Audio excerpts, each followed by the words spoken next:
Kadang-kadang kita ngerasa kalau hidup kita itu ampas banget gak sih? Tapi lu harus percaya cuy, setelah kejadian tragis pasti ada hadiah yang manis bro.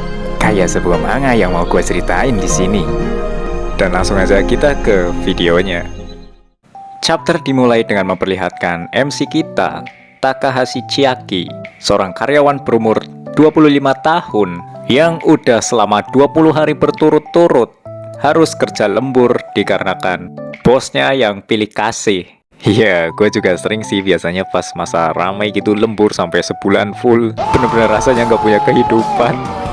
Lah, saat si Chiaki lagi kerja gitu kan, dia dengerin temen-temennya yang lagi ngobrol-ngobrol lah, habis ini mau ngedate, kencan, segala macem. Dan teman-temannya itu dapat jodoh dari aplikasi Facebook. Facebook nggak tuh? Atau dating apps begitulah cuy. Akhirnya teman-temannya Takashi itu kan nawarin ke Takashi, lu kagak mau daftar aplikasi ini bre, lu kagak kesepian sendirian mulu gitu, lu kagak punya pacar kan. Tapi Takashi tetap nolak. Dan kampretnya teman-temannya Takashi malah daftarin dia di aplikasi tersebut gitu loh. Akhirnya pas Takashi udah pulang kerja, dia nyoba-nyoba lah buka aplikasi tersebut kan. Dia nyari-nyari cewek yang udah dicocokin sama aplikasi tersebut. Udah ada yang komen-komen juga gitu kan.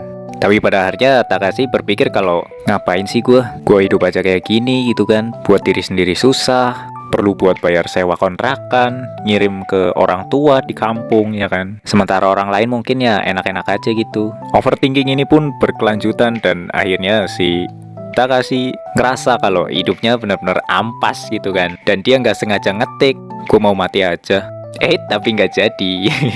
Tapi sialnya si Takashi malah nulis pesan tersebut di dating apps-nya cuy. Dan ada yang balesin dong. Padahal kan tadi cuma bercanda gitu kan. Dan yang bales itu bilang kalau dia khawatir sama Takashi dan dia pengen ketemu buat dengerin curhatannya Takashi. Akhirnya tanpa bisa beralasan ya Takashi mau nggak mau ketemuan lah sama orang tersebut. Dan orang tersebut adalah cewek berusia 22 tahun, seorang mahasiswa bernama Nanase.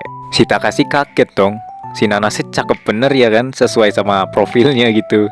Kirain yang bakal datang Pacheko Bokaneru gitu kan. Habis itu si Takashi ngaku lah kalau sebenarnya dia cuma salah pas nulis kalau dia pengen mati gitu kan. Jadi dia minta maaf ke Nanase karena udah buat dia khawatir. Akhirnya Nanase pun lega dan nyuruh Takashi buat jangan memaksakan diri. Mereka berdua pun pulang dan Nanase bilang dia bakalan ngubungin Takashi lagi nanti. Dan bener dong, pas Takashi lagi di kantor, Nanase ngubungin dia kalau dia menikmati pertemuannya kemarin dan mau ketemuan lagi. Akhirnya waktu pun berlalu dan mereka udah sering ketemuan dan juga beberapa kali teleponan gitu kan. Takashi masih kepikiran gitu kan, nih beneran kagak sih nih orang suka apa cuman main-main doang sama gue ya kan. Nah di suatu hari pas si Takashi udah janjian mau ketemu sama Nanase, ternyata kerjanya nggak kelar-kelar cuy di rumah. Nah hasil dia minta maaf ke Nanase kalau kayaknya mereka nggak jadi ketemu deh. Akhirnya Takashi pun ketiduran dan pas dia bangun, dia baca pesan dari Nanase yang ternyata dia mau bawain makanan ke kontrakannya si Takashi. Dan ting dong, dia udah datang dong. Nanase bawain bahan makanan buat dimasak di kontrakannya si Takashi. Dan Nanase juga bilang mereka tetanggaan. Nanase adalah penghuni apartemen di seberang kontrakannya Takashi. Nanase khawatir sama Takashi dan pengen masuk buat masakin sesuatu, tapi ditolak sama Takashi. Dia beralasan kalau sekarang kontrakannya lagi berantakan banget. Padahal ya si Takashi emang kagak mau Nanase lihat kalau dia hidup di kontrakan yang bener-bener bobrok gitu kan. Tapi karena udah terlanjur beli bahan makanan dan takut mubazir, Nanase pun ngajak Takashi buat ke apartemennya buat masakin dia. Dan ya karena nggak enak udah nolak Nanase, akhirnya Takashi pun setuju. Dan saat mereka sampai di apartemennya Nanase, Takashi pun kaget. Ternyata apartemennya Nanase berantakan banget dong. Dan yang bikin lebih kaget, Takashi ngeliat kumpulan foto-fotonya ada di balik tirai. Lah apa-apaan nih? Kok foto gua? Dalam pikiran Takashi. Dan ternyata Nanase juga punya bantal guling dengan gambarnya Takashi bro. Dan Nanase bilang gak perlu terlalu dipikirin karena alasan Nanase nyewa apartemen ini demi Takahashi.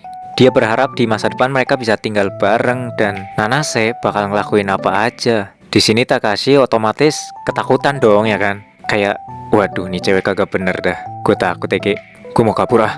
Gitu kan pikiran Takahashi. Dan saat Takahashi mau kabur, dia pun kepleset sama barang-barang dan jatuh ke lantai. Di Di saat itu Nanase ngomong kalau Nanase bakal ngelakuin apa aja demi Takahashi. Bahkan dia bisa nyebar aib bosnya yang udah jahat sama Takahashi. Itu semua karena Nanase jatuh cinta sama Takahashi.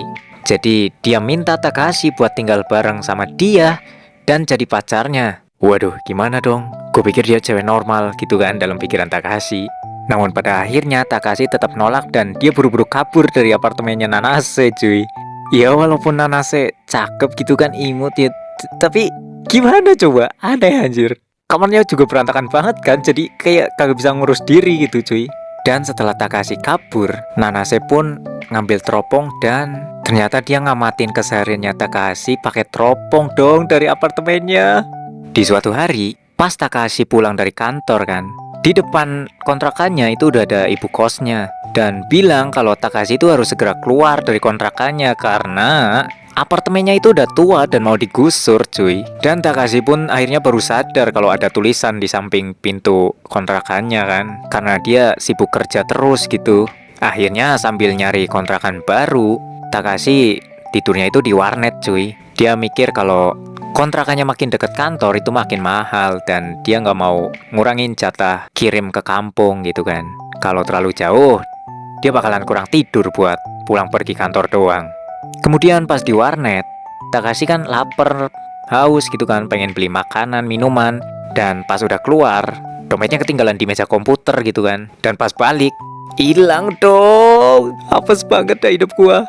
Gitu kan pikiran Takahashi. Diusir dari kontrakan, dompet hilang. Dan ya, akhirnya Takahashi duduk sendirian di taman pak sampai jam 1:30 pagi lah ya. Dan tiba-tiba hujan, cuy. Gila, apes banget dah. Dan akhirnya Takahashi pun disamperin sama Nanase kan. Nanase bilang kenapa dia ada di sini gitu. Padahal ya Nanase juga udah tahu kan kalau kontrakannya Takahashi mau digusur. Ya orang dia mata-matain Takahashi gitu kan. Dan akhirnya Nanase pun ngajak Takahashi ke apartemennya lagi, cuy. Dia nyuruh Takahashi buat tinggal di sini aja buat sementara. Nanase pun bilang ke Takahashi kenapa dia nggak minta tolong sama dia gitu kan. Apa seenggak percaya itu dia sama Nanase. Dan itu bikin Nanase rada sakit hati, cuy. Ya gimana ya anjir. Ngeri banget anjir, baru ketemu beberapa hari atau minggu gitu kan langsung dipepet-pepet begitu. Dan ya walaupun dalam hatinya Takahashi agak merasa bersalah ya, tapi dia minta izin ke Nanase buat tinggal di apartemennya buat sementara waktu. Nanase pun balik badan dan langsung nyengir anjir. Tentu dia bilang kan, saat dia lengahkanku. Ya intinya cowok itu dijaga ya cuy, bukan dirusak. Kalian mau nggak dapet cewek agak gini ya?